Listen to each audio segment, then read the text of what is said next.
So, students, in this portion, we are going to start chapter number first of civics portion. We have completed chapter number 1, 2, 3 in history portion, and we have completed all the chapters of geography portion. Now we are going to start chapter number first, and we are starting a civics portion by this topic, or we can say by this chapter as well as. So, the name of this chapter is the Indian Constitution, and the first topic of this chapter is what does a country, sorry, why does a country need a constitution. So for this I am starting the portion of this chapter by the yellow portion. So let's move forward to first of all yellow portion. Today most countries in the world have a constitution. सभी countries, जैसे अगर हम बात करें USA की, India की, सभी countries, mostly other countries के पास कॉन्स्टिट्यूशन है. While all democratic countries are likely to have constitution, it is not necessary that all countries that have a constitution are democratic. भले ही सभी के पास constitution है, पर वो democratic है या नहीं है, ये हम consider नहीं कर सकते हैं. Now the light blue color portion, the constitution serves. अब constitution करता क्या है? Serve purposes. कुछ उसके purpose है, कुछ उसके काम होते हैं. जैसे first, second line of the light blue color portion, first is it lays out certain ideals that form the basis of the kind of country that we as citizen aspire to live in. एक ऐसी धारणा, एक ऐसी सोच बनाता है जिस country में आप रहना चाहते हो. कॉन्स्टिट्यूशन रिफ्लेक्ट करता है कि वहाँ कैसे लोग रहते हैं, कैसी फ्रीडम मिली हुई, इक्वालिटी है या नहीं है, इस तरीके से. तो कुछ आइडियल्स को एक बेस मानकर कंट्री का एक ढांचा खड़ा हो जाता है कि यहाँ पर ऐसा कॉन्स्टिट्यूशन फॉलो किया जाता है और हम एज अ सिटीज़न वहाँ रहना चाहते हैं. सो एक बेस है कॉन्स्टिट्यूशन उस कंट्री के रिफ्लेक्शन का. Now, or put another way, a constitution tell us what the fundamental nature of this of a society is. कैसा हमारी सोसाइटी का नेचर है, क्या वो फ्रीडम देती है या फिर नहीं देती है, सभी किस पर डिपेंड करता है, सभी हमारे इंडियन कॉन्स्टिट्यूशन पर डिपेंड करता है.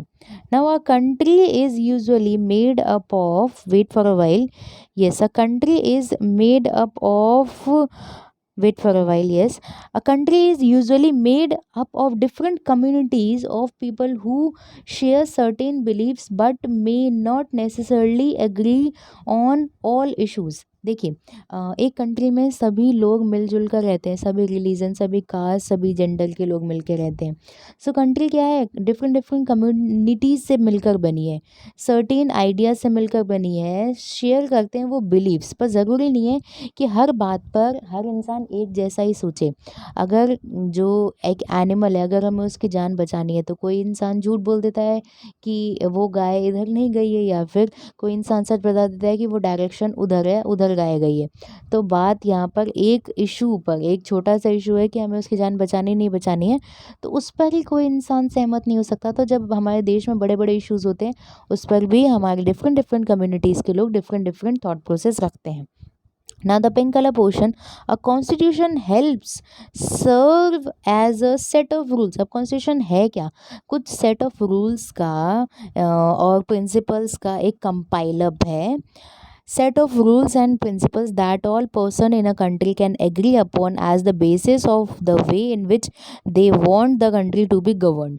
किस तरीके से आपकी जो गवर्नमेंट है वो गवर्न करे, वो कुछ set of rules and regulations की एक बुक के अंदर कंपाइल अप किया गया है कि आपको क्या करना है, आपको क्या नहीं करना है. आप अगर कुछ गलत करते हैं तो उसके अंदर किस प्रोविज़न के अंदर आपको पनिशमेंट दी जाएगी. तो ये क्या है कि हर कंट्री के अंदर कैसे लोग रहना चाहते हैं उसका एक बेस है, कैसे कंट्री को गवर्न करना चाहते हैं उसका एक बेस है, set of rules and regulations और प्रिंसिपल्स का. Now the third last line of the pink color portion, this includes not only the type of the government but also an agreement on certain ideals that they all believe the country should uphold. कैसे country को चलना चाहिए, कैसे government काम करे, उसका एक छोटा सा हम सर्टेन आइडियल्स कह सकते हैं जो कि आपकी कॉन्स्टिट्यूशन के अंदर कंपाइल अप कर दिया गया है. इस पूरे पैराग्राफ से हम कॉन्स्टिट्यूशन का एक ब्रीफ इंट्रोडक्शन ले सकते हैं कि कॉन्स्टिट्यूशन क्या है। कुछ आइडियाज़ और कुछ प्रिंसिपल का एक कंपाइलर है जिसके अंदर आपकी गवर्नमेंट चलती है। और ऐसे देश में, मतलब अगर मुझे किसी देश में रहना है तो अगर उसके कॉन्स्टिट्यूशन में कुछ ऐसी बातें हैं जो कि मेरे आइडियल से मैच नहीं खाती तो हम नहीं रहेंगे। बट कंट्री को रिफ्लेक्ट करता है उसका कॉन्स्टिट्यूशन, वो अंदर से कैसी है, अंदर से तो कैसा, मतलब हम कहेंगे वो है कैसी, वो बताता है ना। ऊपर ही ऊपर एक डायग्राम है। 1934 में इंडियन नेशनल कांग्रेस ने डिमांड की थी कॉन्स्टिट्यूशन बनाने की। एंड एट दिस टाइम हमारे जो रूल है वो ब्रिटिश रूल चल रहा था। ड्यूरिंग सेकेंड वर्ल्ड वॉर तो 1939 से 45 तक चला था। This assertion of for an independent constitution assembly Indian gained momentum. और उसके बाद 1946 में ये picture, this was governed in 1946। The photo on page number 2 show some members of constituent assembly. ये देखिए, ये कुछ, wait for a while, page number 2 पे तो कुछ नहीं है, ऊपर चलते हैं हम लोग, ऊपर भी कुछ नहीं है। ये देखिए, ये रहे पेज नंबर, इस पर आपके कॉन्स्टिट्यूएंट असेंबली के कुछ मेंबर्स की फ़ोटो दिखाई गई है। Now let's discuss this. Between 1946 to 1949 constituent assembly ने आपका जो कॉन्स्टिट्यूशन है वो बनाया। इसे बनने में 2 years 11 month एंड 18 days लग गए थे। Free, second line, third line of the this portion, free to shape their destiny at last. 150 साल से जो राज चल रहा है उससे हम फ्री हो जाएंगे अगर हमारा कॉन्स्टिट्यूशन बन चुका है। आप कॉन्स्टिट्यूशन पढ़ सकते हो, बिल्कुल पढ़ सकते हो। नीचे the photo along side, the last paragraph, ये वाली लाइन हम पढ़ रहे हैं।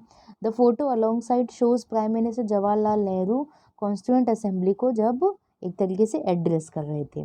क्यों चाहिए? बिल्कुल चाहिए, क्योंकि वो रूल्स एंड रेगुलेशंस का एक सेट है। इससे पता चलता है कि आपकी गवर्नमेंट जो है किस तरीके से काम कर रही है। अब हम यहाँ पर एक एग्जांपल देखेंगे। Let us try and understand, wait for a while, what we mean by this through two contrasting situation in recent history of Nepal। देखेंगे हम, कंट्री दैट बॉर्डर्स इंडिया को, नॉर्थ में बॉर्डर बनता है हमारे इंडिया का। Until recently Nepal में monarchy थी, राजा का रूल चलता था। Green colour portion, the third last line, the previous constitution 1990 में अडॉप्ट किया गया था, reflected the fact that final authority rested with the king. और ये हमें बताता है कि मोनार्की है और यहाँ पर अंतिम निर्णय कौन लेंगे? राजा लेंगे। A people's movement in Nepal, अब क्या होता है, लोग आंदोलन करने लग जाते हैं और डेमोक्रेसी स्टैब्लिश हो जाती है। The light blue colour portion, second line, decades to establish democracy in 2006 they finally succeeded in putting an end to the power of king. यहाँ पर जो राजा है वो एक तरीके से मोनार्की रूल खत्म हो जाता है और डेमोक्रेसी आ जाती है। पीपल ने क्या किया? एक कॉन्स्टिट्यूशन लिखा। The people had to write a new constitution to establish Nepal as a democracy. The reason, pink colour portion, the reason that they did not want to continue the previous constitution is because it did not reflect the ideals of the country that they wanted Nepal to be and that they have fought for। उन्होंने पिछला constitution जो कि 1990 में adopt किया था उसे ही क्यों नहीं कंटिन्यू किया? क्योंकि वो ऐसी कंट्री वापस नहीं चाहते थे जिसको उन्होंने इतने साल एक तरीके से कंटिन्यू रखा है।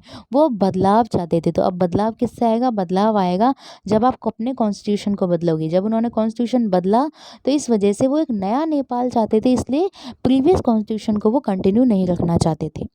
As in the game of football, football में क्या होता है, in which a change of in the constructive rules will change the game all together. एक फैसला बदल रहा है, वही क्या क्या नेपाल ने भी बदलाव आया और नेपाल भी बदल गया। Nepal by moving from a monarchy, राजा की तानाशाही से अब क्योंकि वो डेमोक्रेटिक गवर्नमेंट की तरफ बढ़ रहा है, needs, third line, needs to change all its constitutive rules in order to usher in the new society. नई सोसाइटी में जुड़ने के लिए पुराने रूल्स एंड रेगुलेशंस को ख़त्म करना पड़ेगा, बंद करना पड़ेगा। That is why the people of Nepal adopted new constitution for the country. 2015 में उनका नया कॉन्स्टिट्यूशन बन चुका है। द कैप्शन अलॉन्ग साइड ये बताता है कि नेपाल के लोगों ने कितना स्ट्रगल किया था। उसके बाद दूसरा एग्जाम्पल हम देखते हैं, सेकेंड है important purpose for a constitution is to define the nature of the political system। पहला ऊपर हम पढ़ चुके हैं। दूसरा है नेचर बताता है वो कंट्री का कैसा है। Nepal earlier constitution stated that the country was be ruled by king, Raja rule कर रहा है, काउंसिल ऑफ मिनिस्टर्स रूल कर रहे हैं। In countries that have adopted a democratic form of government or polity, the constitution play crucial role in play करता है। Guidelines है, decision making society में पावर किसके हाथ में ये बताता है। इन अ डेमोक्रेसी, अब डेमोक्रेसी में क्या है, हम लोग हमारे लीडर्स को चूज़ करते हैं so that they can exercise power responsibility. जैसे मैंने कोई फंक्शन किया, उसके बाद मैंने अपना काम बांट दिया, तब रिस्पॉन्सिबिलिटी के साथ लोग अपना काम करेंगे क्योंकि वो मेरे लिए जिम्मेदार हैं, क्योंकि उन्हें मुझे जवाब देना है इस वजह से। However there is always possibility that these leader might misuse their authority and constitution usually provide safe guard against this. ऐसा हो सकता है कि ये लोग अपने जो इनको अधिकार मिले गए हैं इनका फ़ायदा उठा सकते हैं, बट हमारे जो कॉन्स्टिट्यूशन के अंदर अथॉरिटीज़ हैं, the constitution usually provides a safe sorry constitution usually provides safe guard against this, and if they will use their और if they will misuse their authorities, जो कॉन्स्टिट्यूशन है वो हमारे अधिकारों की एक तरीके से प्रोटेक्शन करता है। This misuse, the third last line, this misuse of authority can result in gross injustice as demonstrated in the classroom situation। इसको हम एक एग्जाम्पल के तौर पे देखते हैं। एक टीचर है जो अपनी एक क्लास ले रही है। यहाँ पर हम देखेंगे लेफ्ट हैंड साइड में Suresh is the class monitor and we can see here he is Suresh. yes, so Suresh is the class monitor and his classmates are not too fond of him, मतलब ज़्यादा पसंद नहीं करते थे। Mister Rao the class teacher has to leave, उन्हें class छोड़नी थी और वो सुरेश से बोलती है कि क्लास को माइंड कीजिए। लेफ्ट पिक्चर की तरफ ध्यान देंगे। Anil today I am going to report, Anil को बोलते हैं सुरेश कि मैं आपकी कंप्लेन कर दूंगा। तो अनिल पूछते हैं what have I done, then what Suresh told to his teacher that ma'am while you were away, जब आप दूर थी तो अनिल लाउडली बोले जा रहे थे, क्लास को डिस्टर्ब कर रहे थे और उन्होंने मेरी बात नहीं सुनी। तो टीचर अनिल को डांटती हैं कि Anil you will have to stay back, आपको घर रुकना, बाहर छुट्टी के बाद रुकना पड़ेगा और आप डिसओबे करते हो। I will not disobey the class monitor 100 times. फिर जब अनिल बोलते हैं कि मैंने कुछ नहीं किया, तो यहाँ क्या है, यहाँ एक तरीके से हम लोग देख रहे हैं कि अपने पावर का मिसयूज़ किया गया है अनिल के द्वारा। Now the next paragraph we will complete in the next class. Now ये जो आगे के पैराग्राफ्स जिसमें हाईलाइटेड पोर्शन नहीं है उसको हम एक एक करके रिवाइज करेंगे, क्योंकि इसमें कई बार आपको इनजस्टिस और डिस्क्रिमिनेशन के बारे में बताया जाएगा। So that's it to today's class. I hope you all have understood what we have done in this class. So thank you.